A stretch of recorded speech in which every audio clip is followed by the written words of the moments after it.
Hello, BookTube. I was innocently minding my own business this morning, watching Bigfoot videos on YouTube, when the YouTube algorithm served me up a channel I've never seen before called Life on Books.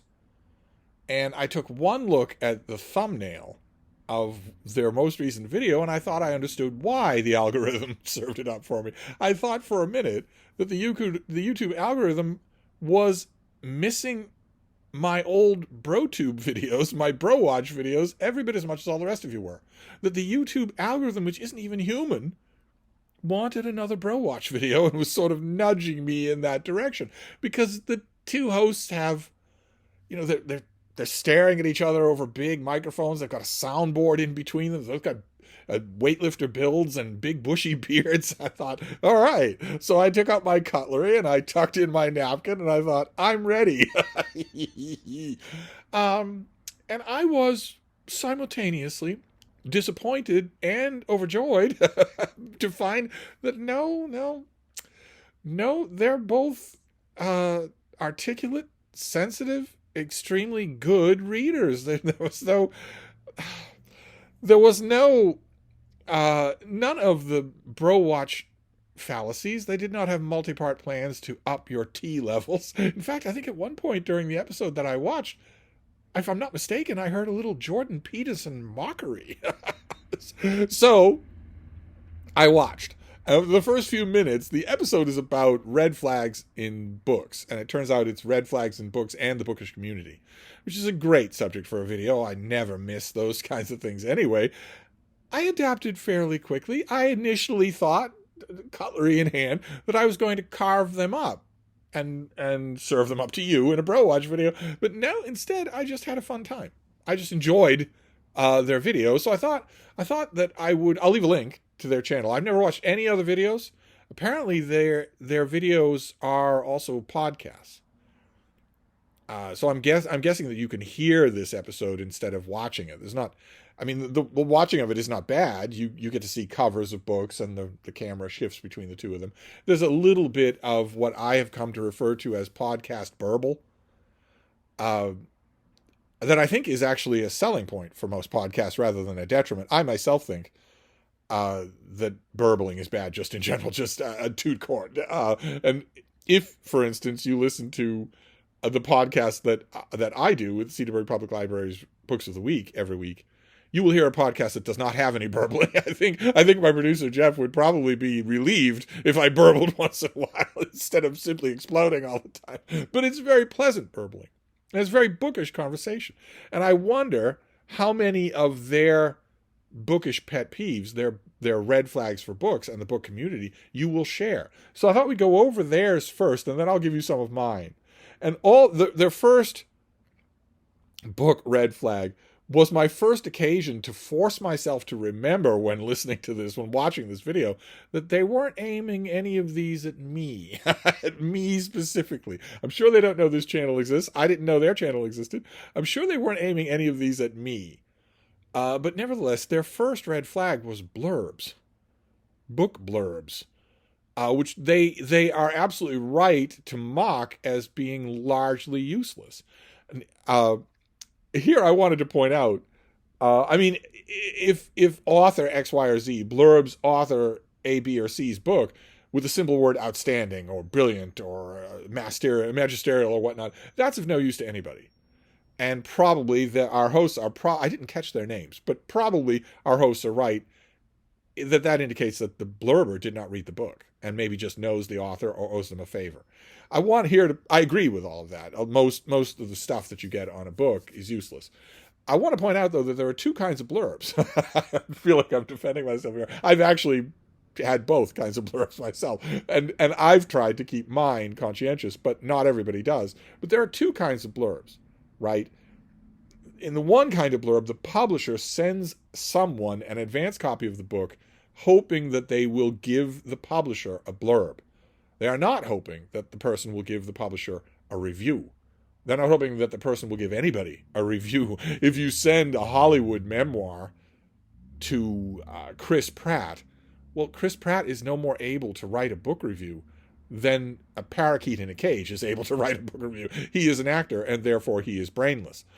But A Chris Platt blurb on your Hollywood memoir will do a lot. It will move copies of your book just because of name recognition. Same thing in the literary world.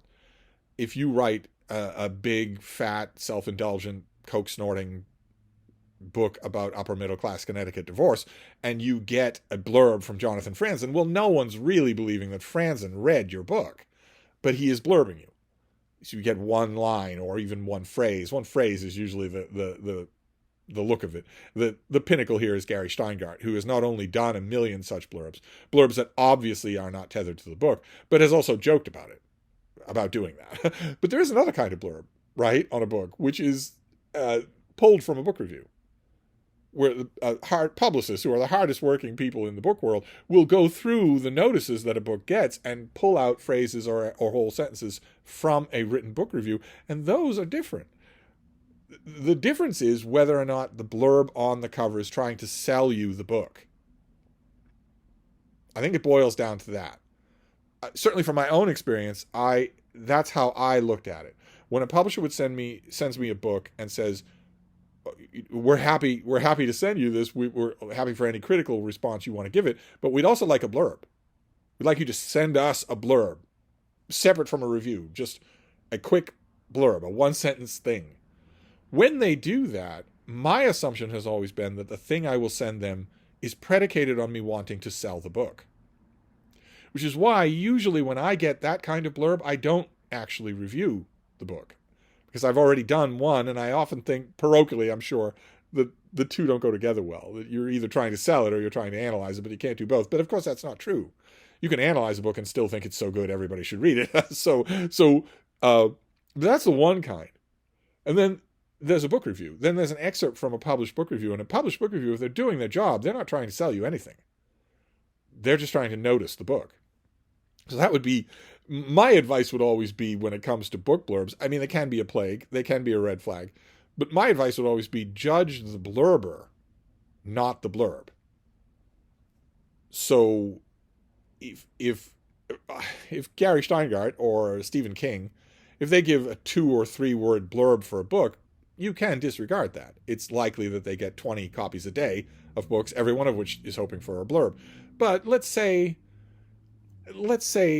that 30 years ago you saw a book that had a short blurb, so it wasn't an excerpt from a review, from Tom McGuane or Pete Dexter. You could take that seriously. You could take that seriously, even though it is not part of a review. But I would say, judge by the blurber, not by the blurb. So that was their red flag number 2. And then, or number 1. The red flag number 2 is connected. It actually comes up in a couple of their red flags, which actually endeared them to me, which is if it's a really popular book.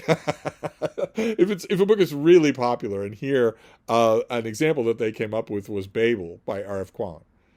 That for a while on social media anyway, it seemed like everyone was reading that book, and every season has a number of books like that. I'm sure you know the kind of thing they're talking about.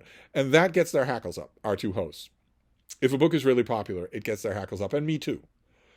Because that tends, not for 2 reasons. One is one that I will say, and one is one that they actually had the balls to say, which was really refreshing. The one that I'll say is that kind of group communal approval of a book tends to lower the barriers of people's discretion.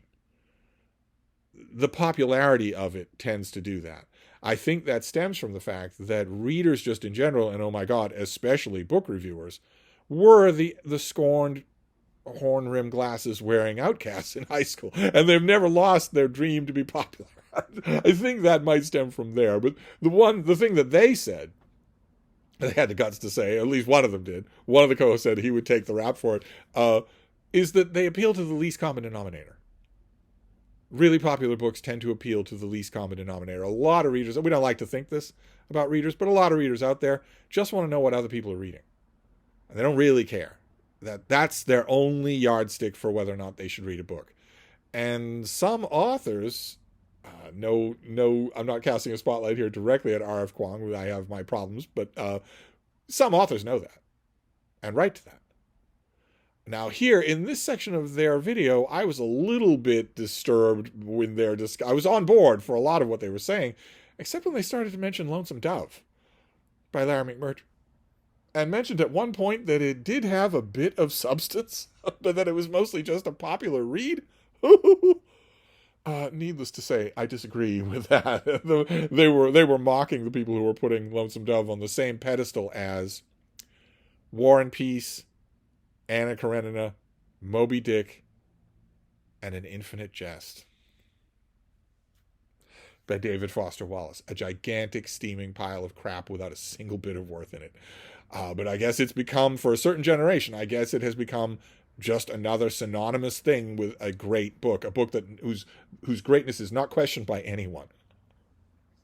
Physically painful to see that process happening. I'm hoping that I myself can stop that process from happening on a broad scale. But the implication that there's a whole lot more deeper meaning to a piece of garbage like Infinite Jest than there is to Lonesome Dove was painful to hear. But the rest of it was not. It made me wonder. I have a lot of questions for you in the course of this response, because I'm wondering how broad this is. And we're going to come back to this popularity contest thing.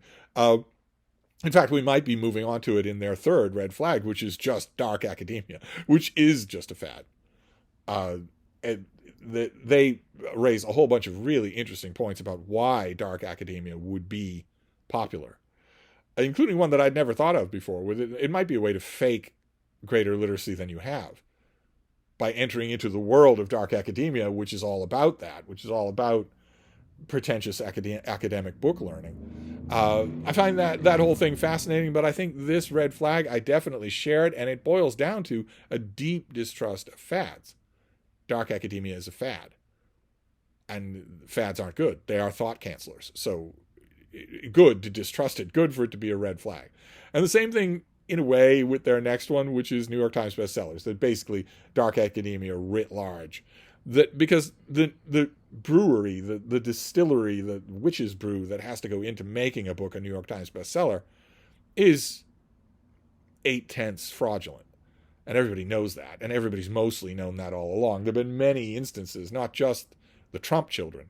There have been many instances of people gaming that system effectively, at least for a week or two, until the Times catches up with it, in order to make their book a bestseller. So that the New York Times bestseller, for a long time, that list has been synonymous with institutional mediocrity when it comes to books, fiction and nonfiction.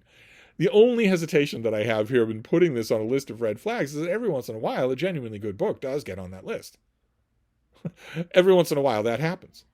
Maybe I should make a regular feature on this channel of spotlighting those books, just so that you as well don't brush with a broad, dismiss with a broad brush. I mean, there are many examples as you can think of. Emperor of All Maladies by Siddhartha Mukherjee was a New York Times bestseller, and also a brilliant book.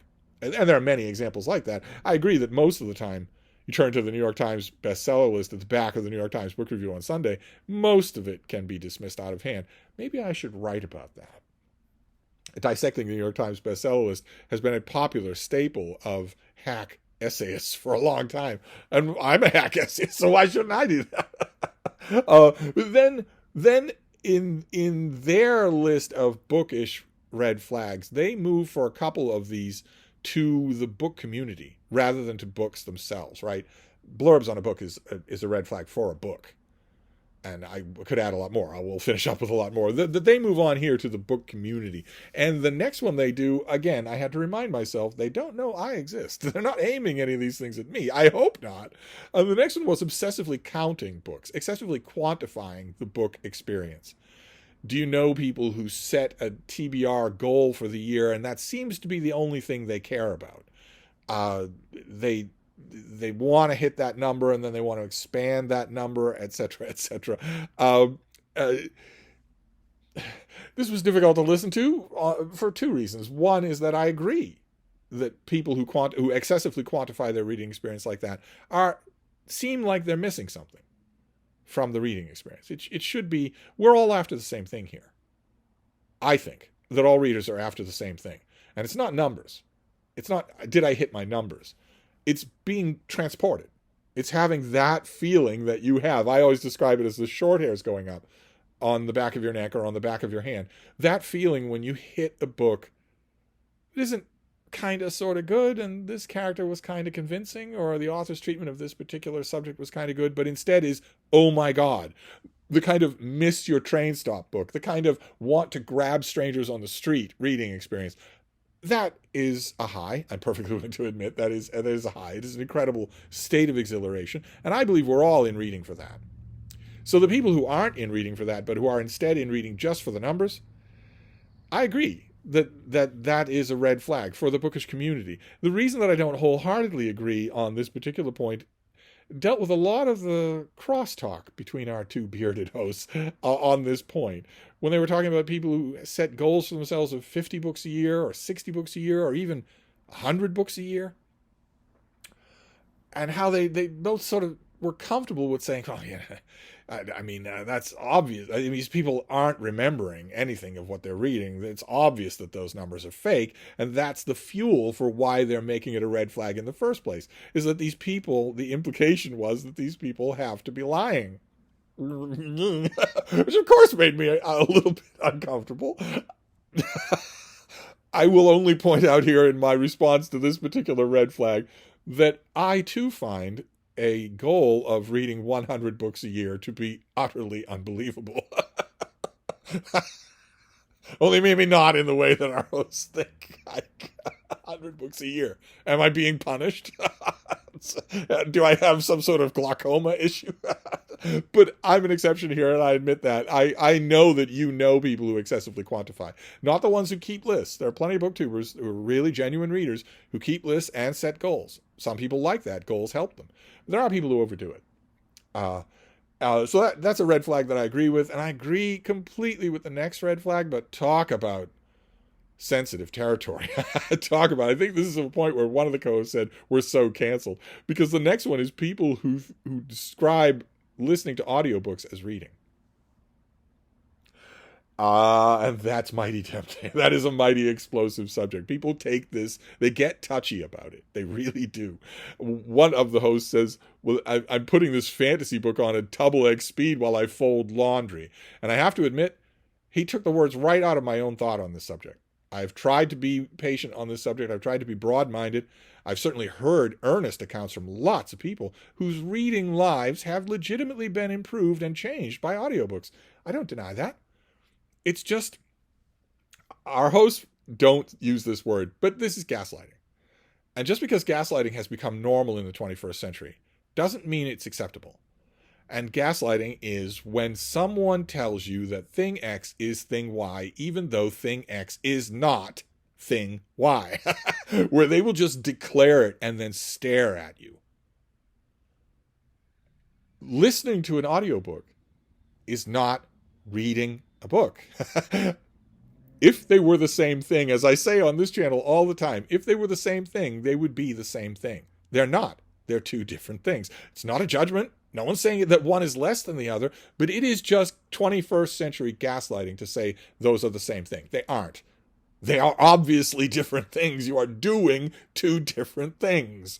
You are doing two different things. They are not the same, which has led to, on the one hand, social media threats about ableism. If you deny they're the same thing, even though I'm telling you they aren't, because I apparently dictate reality, then you're a bigot, and I am free to brigade you and have you fired from your job. And on the other hand, a response has been to create a new word, consume. They're both ways to consume a book. Okay, well, I of course hate the first one and the fascists who do it.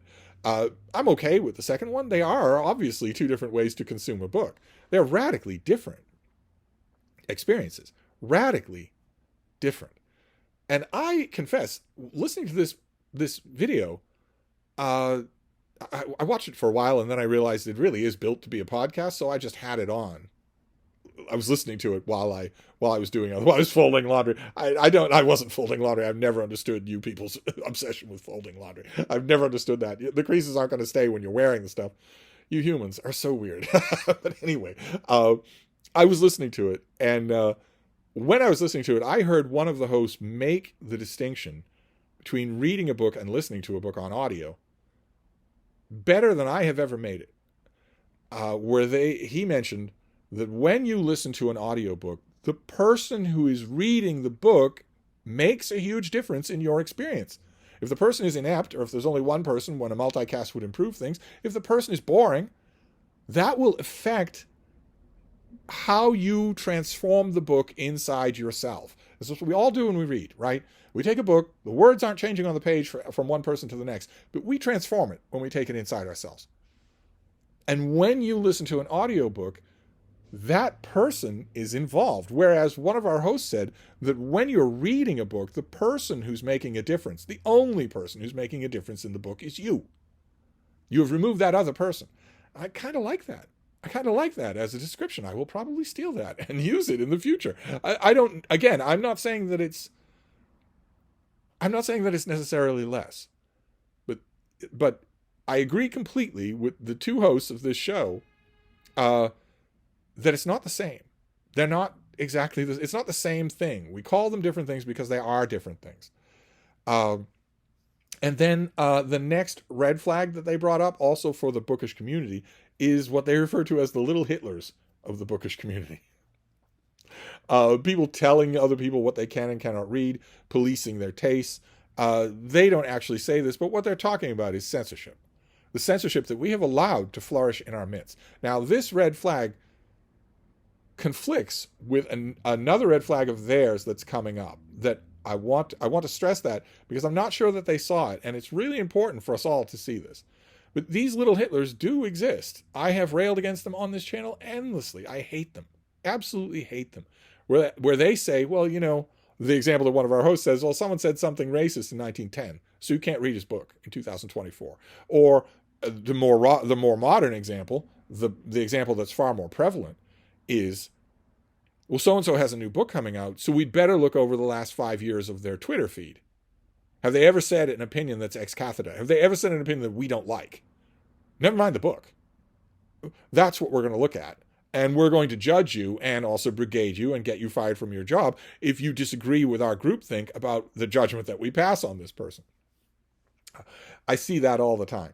I think I see less of it now than I did maybe 5 years ago. But you still find people, these little Hitlers, everywhere, including well-meaning people. Well-meaning, active, joyful readers who will come out with lazy, stupid, bigoted lines like, men can't write. Or, well, you're from a colonizer society. Things like that.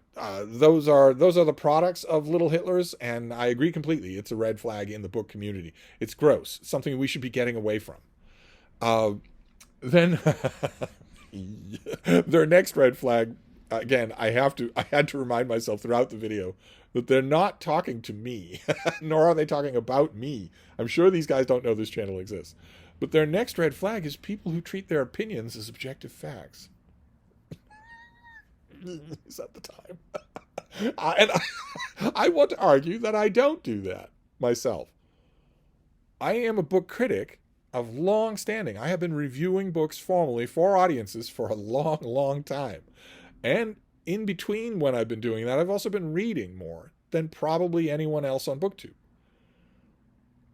Trying to remain objective and trying to assess these things, not only for their own internal worth, but also in terms of the all-important ability of the book to be recommended to someone else. Because in addition to always reading in hunting for that hair standing up feeling, I also want to give that to other people. That's one of my main joys in life, is to recommend books so accurately that I give that feeling to other people. That requires that I not go at books with some sort of canting catechism of my own. I have to look at their strengths and weaknesses, their ability to do that with a reader. I don't treat my opinions as objective facts, but my assessment of the strengths and weakness of a book is largely objective. And to back that up, I say the same thing over and over again, which is go out and test me. Go out and test me. Go and find a book that I have wholeheartedly recommended and see if I'm right. In specific context of this new to me YouTube channel, I would say definitely extend that test to Lonesome Dove. No offense to our hosts on this channel, but if you read Lonesome Dove even once and you think that it has a little bit of substance, but it's nowhere near as complex as Infinite Jest, I'll be amazed. I'll be amazed if you feel that way. I certainly don't feel that way. But then we come to their last red flag. And this was the only time where I yelled at the screen. We were in mostly agreement throughout their whole video until this last one, which contradicts one of their other red flags and is something I absolutely hate. I could not disagree with it more. One of the two hosts says that if he's reading a book about a poor, oppressed woman in Afghanistan, he doesn't want to see that it was written by a man. Implying that he wants it not only to be written by a woman, but to be written by a woman who is a poor, oppressed woman in Afghanistan. I howled at that where he says there are some certain topics where I want the genuine article. The genuine article is the execution of the text, not the author. The genuine article has nothing to do with the author at all. And when you say, I want this experience, this lived world experience, to be written by someone who's had that experience, you are doing exactly the kind of ideological gatekeeping that you were condemning just a few red flags ago. You are dictating who is allowed to write what stories, and that is always wrong. That is censorship. That is censorship. Nobody owns any kind of story.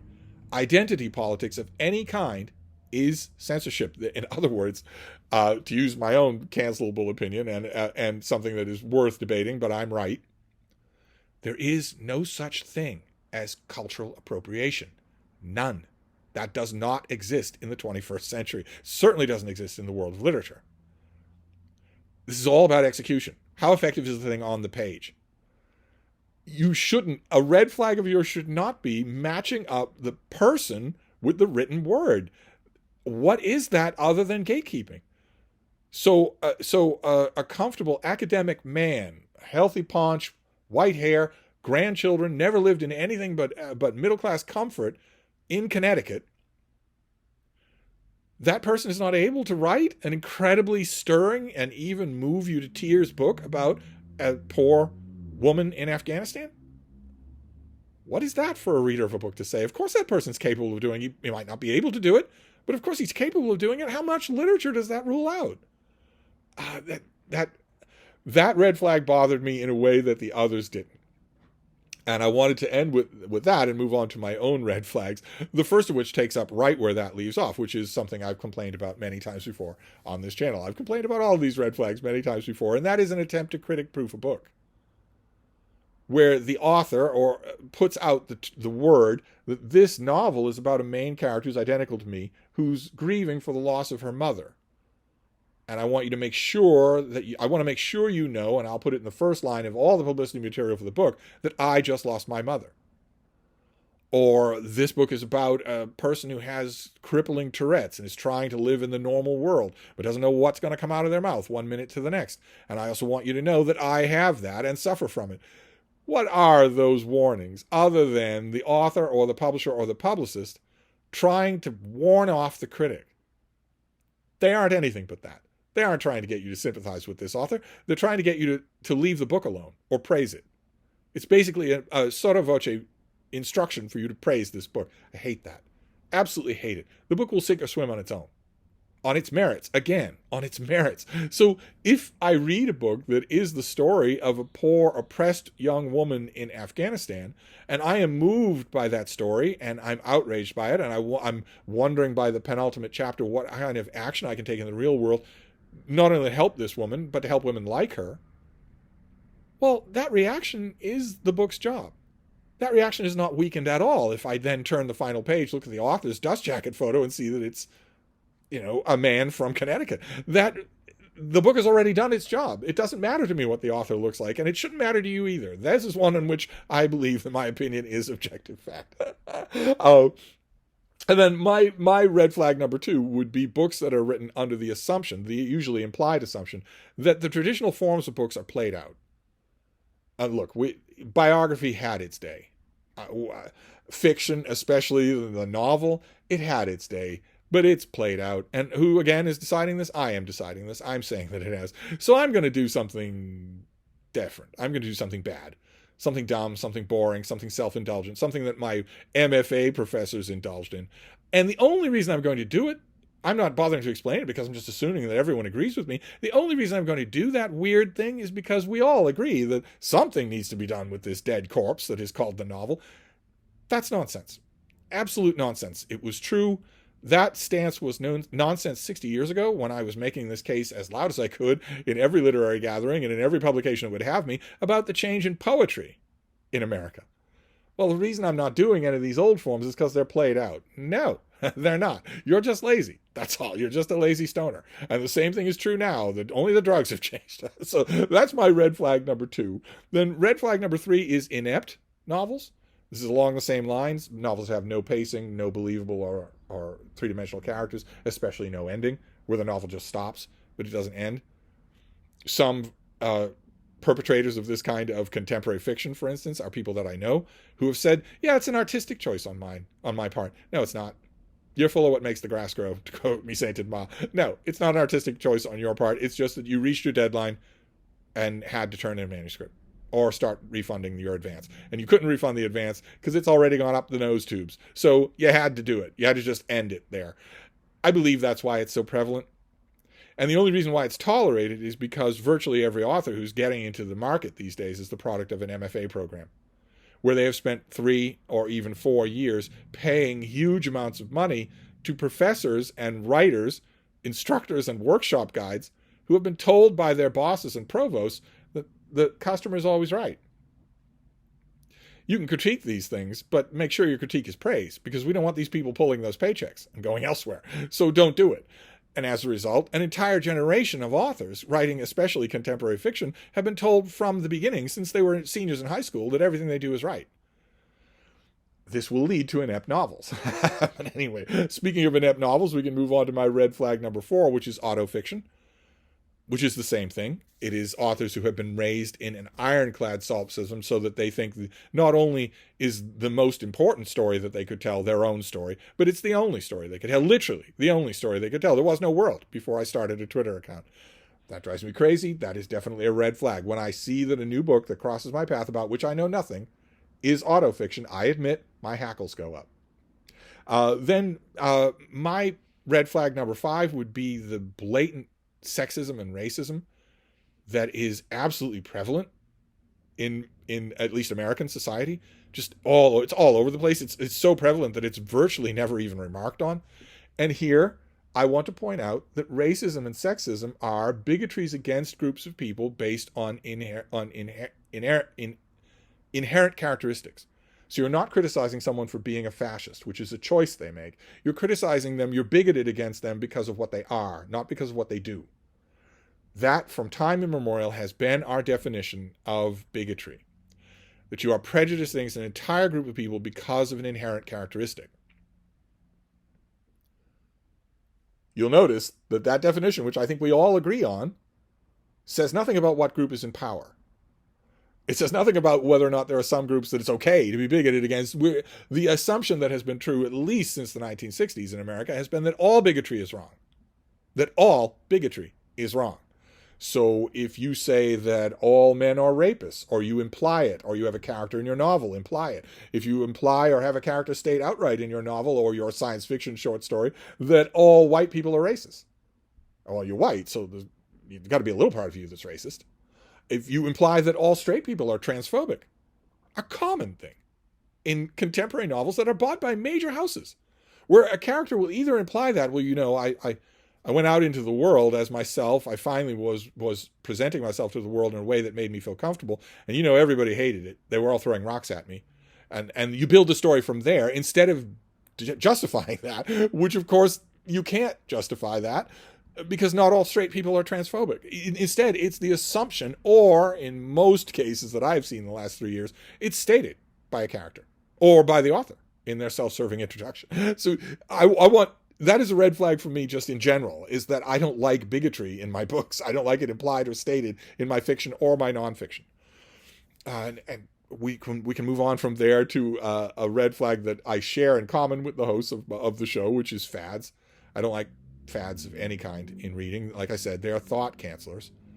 They're usually a way to separate, to identify the authors who are in it for the money.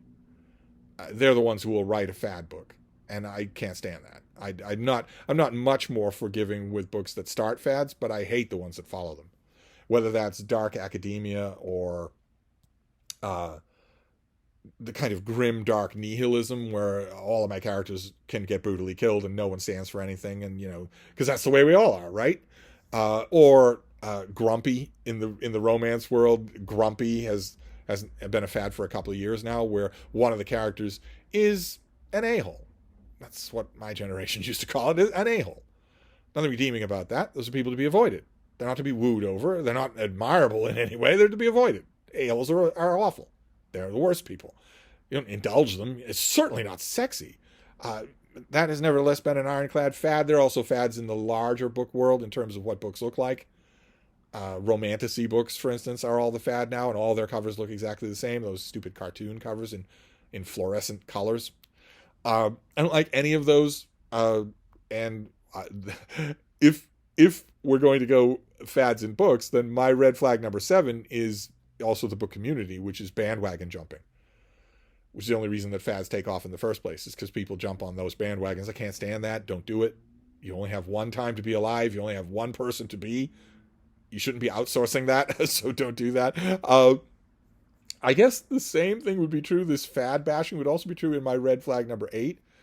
It's certainly reflected in that. The two things that I have for red flag number 8 are star reviews on books, star ratings of things, like they were carburetors, and book talk. The allegedly book-related section of TikTok. I have had people champion it. I've had people tell me that it's really valuable. It's not. It's not. I'm sorry. I have looked at it in depth. Star ratings on books, that should be the product. This should be the source only of nuanced conversation, and all of Book Talk are designed to cater to the 21st century cratering of the attention span. That's not a thing that should be catered to. It's a thing that should be fixed. It should be remedies. It's a huge problem. It's a huge problem. You shouldn't be catering to it. It's bad. Not to mention vapid. But anyway, and I guess if we're on Book Talk, and by extension, when I talk about star reviews, I mean Goodreads as well, we should finish with my last red flag, which is the literally insane behavior of particularly the YA community on Goodreads. So it's another book community thing, not so much a book red flag. But the more you look into the stories of the YA community in particular on Goodreads, the more you don't even believe that it's true, except that everybody has receipts. Everybody can prove that it's true of people acting this way. You can watch them acting the way they do, particularly in that community, on particularly that platform, although I'm sure it happens elsewhere as well. I myself believe that kind of literally psychotic behavior on people's part is the overreaction that you get from a group of people who are associated with reading if they don't actually read. They're going to overreact in psychotic ways just like this, instead of doing the thing that they are billing themselves as doing all the time. That's my opinion. I believe that someone who threatens an author or stalks their home address and publishes it on Goodreads before it's taken down, I believe that person is not a reader. They're a side taker, but they're not a reader. I could be wrong about that. I hope I'm never proven wrong about that. But those are some of my red flags, and those are some of the guys from what was the channel again? Life on Books. It's a podcast, but it's also a YouTube channel. I strongly recommend it. I'll leave a link to the YouTube channel. I don't really do podcasts, so I don't know how to link to a podcast. But those are some of their red flags and some of mine. And of course, on a subject like this, I want to know some of yours. Do you agree with any of theirs or all of theirs? Do you agree with any of mine? And do you have red flags of your own? I would love to hear them. They mentioned in their video that they have toyed with the idea of doing green flags for books, things that get you excited instead of killing your enthusiasm. I would love to hear that. I'd love to make a response video of my own. I'd love to hear that from you as well. But let's leave that for then. And now talk about red flags. I'd love to hear it. Tell me all. So I'll wrap this up for now, but I'll be back. Thank you, BookTube.